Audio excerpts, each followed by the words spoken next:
Nanti teknisnya banyak aturan-aturan yang bisa digunakan. Tanah Pemprov aja bisa dipakai untuk mall, tanah negara dipakai mall. Kenapa rakyat kecil mau pakai jadi ribut? Kenapa rakyat kecil mau pakai tanah negara jadi ramai? Tanah negara dipakai buat mall, kita semua diem. Tanah negara dipakai buat gedung-gedung besar, kita diam. Kenapa tanah dipakai untuk rakyat kecil lalu kita ramai? Kita ini berpihak pada siapa sih? Berpihak pada rakyat kecil, rakyat kebanyakan, atau berpihak pada yang besar-besar? Saya tegas, Bang Sandi tegas, kita mau berpihak pada rakyat kecil.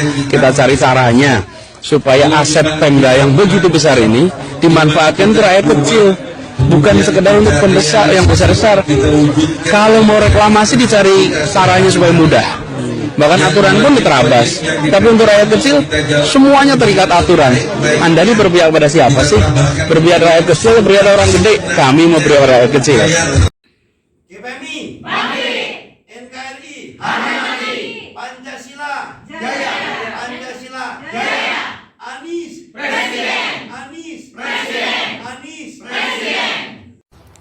Pak Prabowo datang, saya berada di sebuah ruangan, lalu Pak Prabowo masuk ke ruangan itu. Lalu Pak Prabowo menyampaikan begini, Pak Anies,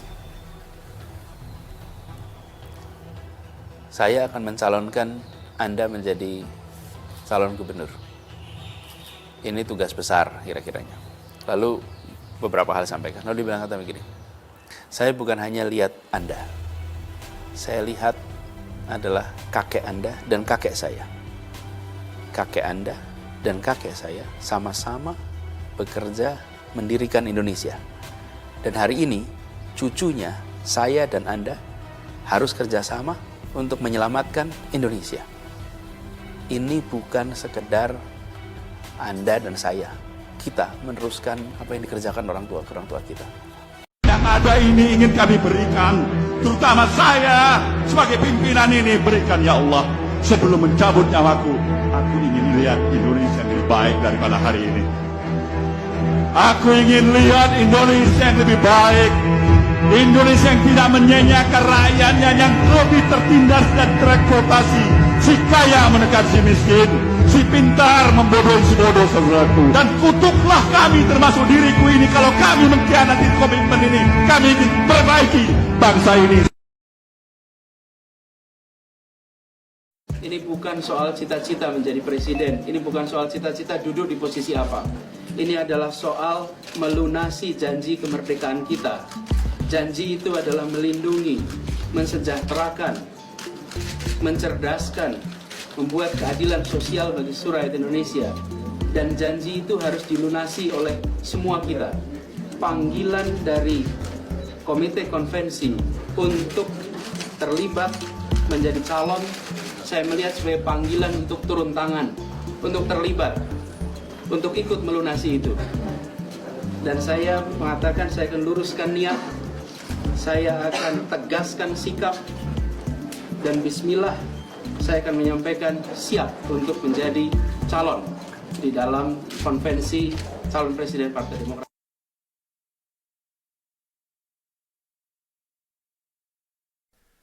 Oligarki yang diperkaya memang akan bisa membiayai pilpres dan menjadikan seseorang sebagai presiden, tetapi setelah itu semua kebijakan negara harus menguntungkan dan berpihak kepada mereka. Lingkaran setan ini harus kita potong dan kita akhiri. Rakyat sebagai pemilik kedaulatan tidak boleh kalah oleh oligarki yang menempel dan berlindung di balik kekuasaan.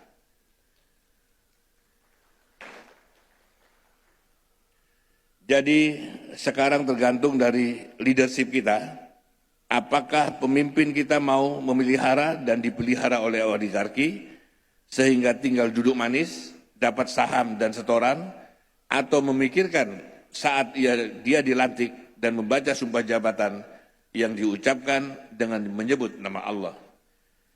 Jika memilih duduk manis dan terima setoran, serta punya saham untuk anak cucu dan cicit, ya kita akan terus berada di dalam situasi seperti hari ini.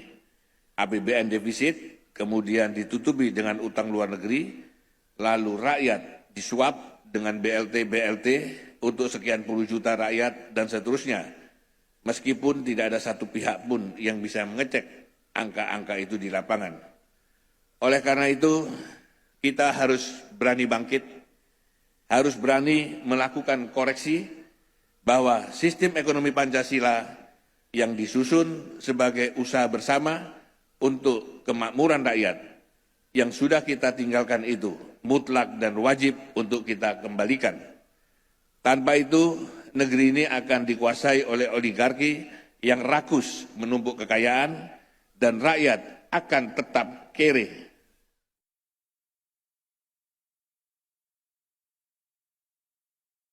Tanggungjawabkan itu. Ya, secara profesional saya pertanggungjawabkan itu. Siapapun dia. Mau siapa dia ngomong sini. Jangan asal ngomong aja Republik ini, dia pikir apa dia? Emang dia siapa? Ngomong yang benar gitu.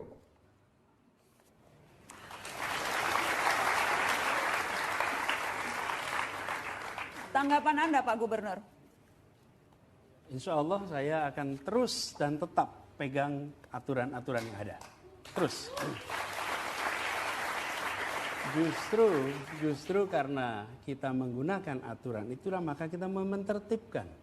Seperti apa? Ya, yang tadi dirujuk keputusan era Pak Harto. Namanya Kepres nomor 52 tahun 95. Jelas sekali, pasal 4 ini dikatakan di situ. Bahwa wewenang tanggung jawab reklamasi Pantura di tangan gubernur. Jelas tuh dikatakan. Lalu, ini menarik nih. Kemudian gubernur harus membentuk untuk melaksanakan reklamasi itu. Ini pasal 8. Untuk menyelenggarakan reklamasi Pantura, gubernur membuat sebuah badan pelaksana. Oke? Itu kata Kepres. Kemudian sesudah ada Kepres ini, tahun 95, Pemprov DKI membuat Perda, Perda nomor 8 tahun 95. Dan Perda itu mengatakan, di pasal 33, penyelenggaraan reklamasi dilakukan oleh badan pelaksana. Nah, sekarang yang terjadi, jangan sampai ada sebuah pihak membangun sesuatu. Saya ini bangun rumah di situ.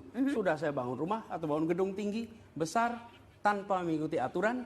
Kemudian saya bilang, tolong beri ini izin. Kenapa? Karena saya sudah membangun, saya sudah keluar banyak, saya sudah investasi, maka beri saya izin. Tidak bisa. Kalau Anda melanggar. Mas Dan Anies, ini pelanggaran. Mas Anies, apakah ini artinya kalau pemerintah pusat mengatakan bisa jalan terus, Anda akan mengambil jalan yang berbeda, ini tidak bisa jalan terus, jadi begini. akan head to head kah Pemprov DKI dengan pemerintah pusat? Kita pakai aturan saja. Siapa yang sebenarnya memiliki tanggung jawab untuk reklamasi? Itu nomor satu. Karena yang menentukan jalan apa tidak adalah yang memegang mandat itu. Siapa yang memegang mandat itu? Ada satu perusahaan itu sudah memberikan kewajiban pada kita setoran itu 500 miliar dalam bentuk bangunan-bangunan. Ya teman-teman bisa hitung lah. Kalau memberikannya aja 500 miliar, kira-kira skala bisnisnya dan keuntungannya berapa? Seberapa besar ya? Raksasa.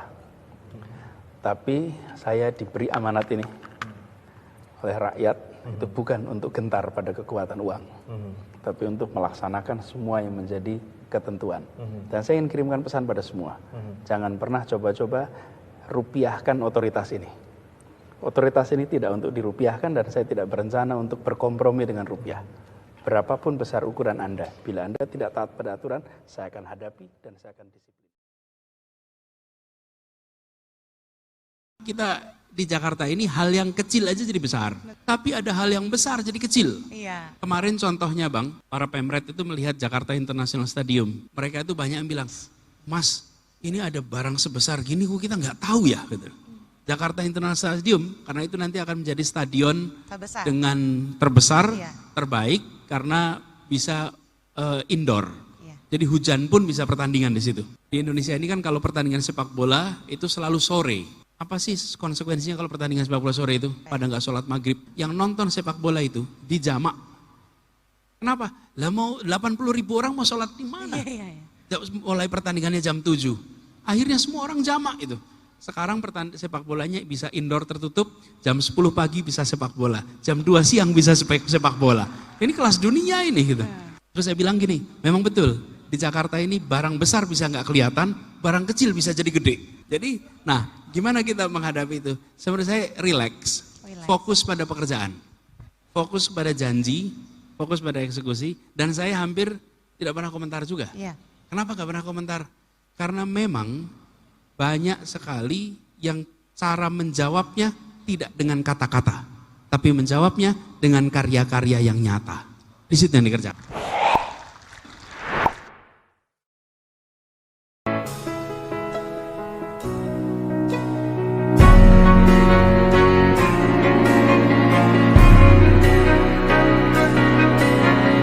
Republik ini hadir untuk menggelar kesejahteraan, kemakmuran, dan keadilan sosial bagi seluruh rakyat Indonesia. Republik ini datang bukan dengan cita-cita.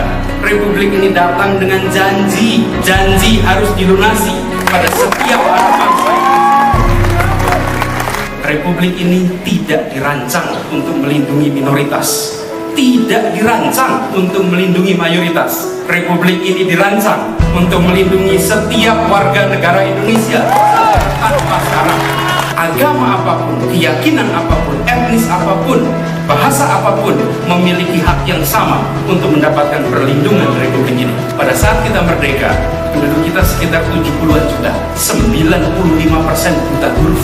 Mereka memiliki seluruh persyaratan untuk pesimis. Hari ini penduduk kita 240 juta dan 95% buta huruf itu hari ini tinggal 8%. Tak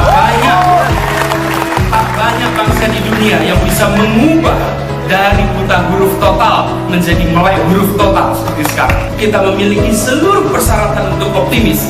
Karena itu kita turun tangan sama-sama membangkitkan optimisme. Kalau kita ingin maju menjadi bangsa yang besar, jangan fokus pada material. Kita sering merasa kekayaan terbesar kita adalah minyak, gas, tambang, laut, hutan. Kekayaan terbesar adalah manusia Indonesia. Kepemimpinan yang menggerakkan, karena tidak bisa urusan sebesar Indonesia diselesaikan satu orang. Kita harus memunculkan kepemimpinan yang mengajak semua orang turun tangan, terlibat, melunasi sama-sama janji kemerdekaan itu. Indonesia ini adalah Indonesia kita semua, milik kita. Mari kita miliki masalah yang ada di bangsa ini, lalu kita turun tangan rame-rame menyelesaikan masalah yang ada. Dan biarkan nanti kita bisa mempertanggungjawabkan peran kita hari ini kepada Tuhan dan kepada anak-anak kita serta anak-anak dari anak-anak kita, bahwa di era ini kita tidak tinggal diam. Kita turun tangan dan kita wariskan republik yang berdiri lebih tegak untuk semua.